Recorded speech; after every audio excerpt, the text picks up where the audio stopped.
اچھو اور شیدی کا ماموں اور علم دین کا برادر نسبتی اس کا ایک سالہ، اس کا نام تھا غلام حسین. صحیح.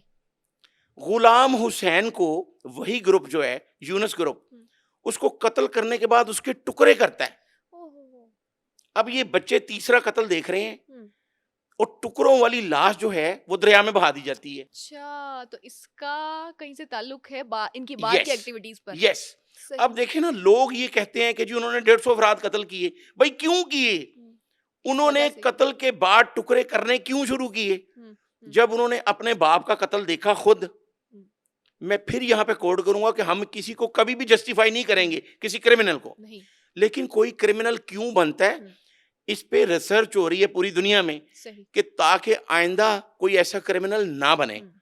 اب وہ اپنے جب ماموں کے دیکھتے ہیں کہ ٹکڑے کر کے، اور وہ ایک اور خوفناک اس سے بات کرتے ہیں کہ اس علاقے کے 2 بندوں کو اپنے پاس کھڑا کرتے ہیں اور ان کی ڈیوٹی یہ ہوتی ہے کہ اگر آپ نے پورے علاقے میں یہ جا کے نہ بتایا تو آپ دونوں کو بھی قتل کر دیا جائے گا، کہ ان کے ٹکڑے کر کے لاش جو ہے وہ دریا میں بہا. آپ نے یہ بتانا ہے کہ اس گروپ نے، جونا نے اور یونس نے اپنے ساتھیوں سے مل کر غلام حسین کو قتل کیا اور اس کے ٹکڑے کر کے لاش دریا میں پھینک دی. اور جن 2 بندوں کی ڈیوٹی لگی انہوں نے پورے علاقے میں بتایا اپنی جان بچانے کے لیے. اب یہ وہ اپنی اتنی غلط قسم کی مارکیٹ کر رہے تھے. اب ان دونوں بھائیوں نے دیکھا، یہ 15 اور 17 سال کی عمر میں اچھو اور شیدی، ابھی یہ اچھو اور شیدی انٹر ہونے لگے ہیں جرائم کی دنیا میں. لیکن اس سے پہلے وہ 3 واقعات دیکھ چکے ہیں جس میں پولیس نے زیادتی یہ کی کہ اس کا چچا قتل ہوتا ہے تو اس کو قاتلوں کو سزا دینے کی بجائے، ان کے خلاف مقدمہ درج کرنے کی بجائے اس کو مل کے اس کو پولیس انکاؤنٹر بنا دیا. تو یہ آج سے 40 سال پہلے کا جو واقعہ ہے، یہ آج بھی اس طرح کے کئی واقعات ہوتے ہیں.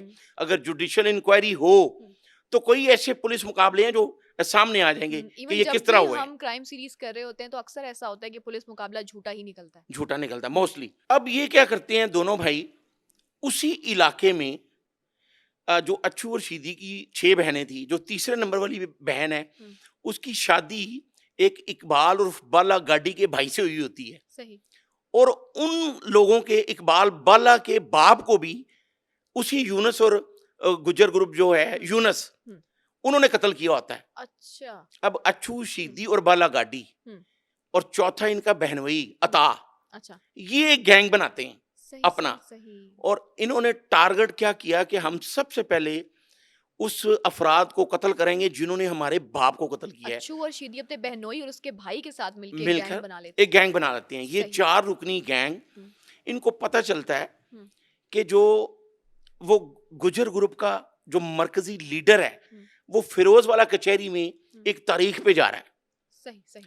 یہ راستے سے گاڑی چھینتے ہیں اور گاڑی میں بیٹھتے ہیں، پلان کرتے ہیں کہ اس کو آج قتل کرنا ہے. اچھا. وہ عدالت میں پولیس کی موجودگی میں، پولیس کی زیر حراست اپنے باپ کے قاتل کو وہاں پہ قتل کر دیتے ہیں. اچھا. اور اس کے ساتھ 1-2 اور بھی بندے مارے جاتے ہیں. یونس جونا بچڑ اس کا نام تھا، جو یونس کا مرکزی ساتھی تھا، وہ اپنے 2 ساتھیوں کے ساتھ وہاں پہ اس قتل ہو جاتا ہے.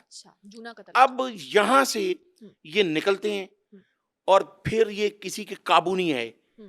10 سال تک انہوں نے پھر 150 افراد قتل کی اور اغوا برائے توان بے شمار ایسی وارداتیں کی انہوں نے. لیکن ہمارا یہ سارا ڈیٹیل بتانے کا مقصد ہرگز یہ نہیں ہے کہ کوئی ان سے انسپائر ہو. اگر آج اس کی فیملی کو دیکھا جائے تو ان کی عورتیں جو ہیں وہ گلاب کے پھولوں کے ہار بنا کے تو وہ بیچ رہی ہیں جنہوں نے کروڑوں روپے 80 کی دہائی میں بتا لیا. لیکن آج ان کے گھر میں اتنی غربت ہے کہ وہ ایک مثال ہے.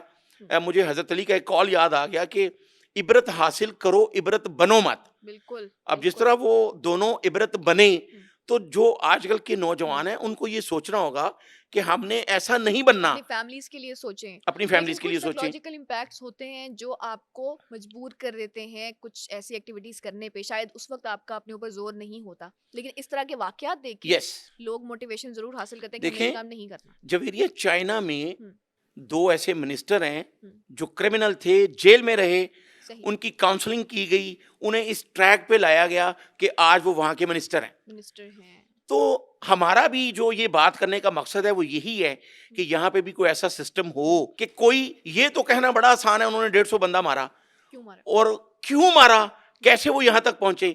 اب جس کے باپ کو قتل کیا, چچا کو کر کے پولیس مقابلہ بنایا, ماموں کے ٹکڑے کر کے ان کو گھر میسج بھجوایا گیا کہ فلاں بندوں نے مارا ہے اور لاش پھینک دی ہے, پھر انہوں نے بھی ایسے ہی کیا. سب سے پہلے جو انہوں نے لاش کے ٹکڑے کیے وہ اسی گروپ کے 2 افراد کو انہوں نے قتل کیا, پھر ان کے ٹکڑے کر کے تو وہ انہوں نے نہر میں بہا دی. اب اسی دشمنی کی آڑ میں جو لاشوں کے ٹکڑے کیے گئے ان دونوں بھائیوں کی طرف سے, وہ 26 افراد تھے. اس کے بعد انسینسیٹیو ہو گئے, ان کو کوئی فرق نہیں پڑتا تھا کہ وہ وہ کس کے ٹکڑے کر رہے ہیں یا کس کو مار رہے ہیں. دیکھو وہ ایک پھر مجھے بات یاد آ گئی کہ یہ گناہ اور ثواب مشرق اور مغرب کی مانند ہے اور انسان مرکز ہے, جس کی طرف بڑھتا جائے گا دوسرا فاصلہ آٹومیٹکلی اس سے کم ہوتا جائے گا. اگر آپ اچھائی کی طرف جا رہے ہیں تو پھر آپ برائی سے دور ہو جائیں گے, اور اگر برائی کی طرف اتنا بڑھ گئے ہیں تو پھر آپ کو جو ہے اسی میں آپ کی دلچسپی نظر آئے گی. اب انہوں نے کیا کیا اس دور میں, 80 کے دور میں, وہ سارا جو ایریا ہے وہ فیکٹری آنرز کا تھا, ملز تھیں. اسی حوالے سے کہتے ہیں کہ میاں شریف صاحب شہباز شریف اور نواز شریف کے والد ان سے بھتا لیتے تھے. تو یہ دیکھیں یہ بات جو ہے نا یہ سوشل میڈیا پہ پڑی ہے, بہت سے لوگ یہ بات کرتے ہیں. ہاں, میاں شریف صاحب بہت ہی بڑے کاروباری آدمی تھے, اور اس دور میں جو آج کا لنڈا بازار ہے نولکھا تھانہ کی جورسڈکشن میں, وہاں پر ان کی ایک وہ شاپ تھی, بہت بڑا گودام تھا لوہے کا, سریے کا گودام تھا. تو یہ بعض ذرائع کا یہ کہنا ہے, لیکن یہ مصدقہ ہم اس لیے نہیں کہیں گے کہ یہ انہوں نے آن نہیں کیا خود, لیکن سوشل میڈیا پہ یہ بات ہے کہ ان سے بھی بھتہ مانگا گیا.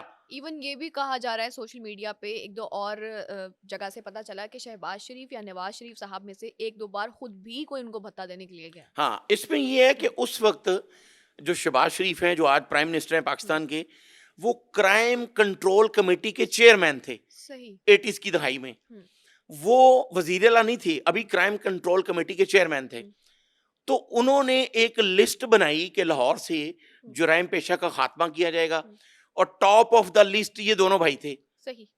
تو بعض ذرائع کا یہ کہنا ہے کہ جب اس لسٹ میں انہوں نے اپنا نام دیکھا اور ان کو پتا چلا کہ ہمارا نام اس لسٹ میں شامل ہے, تو پھر انہوں نے ایسے ہی ان کے قریبی عزیز سے بھتہ مانگا.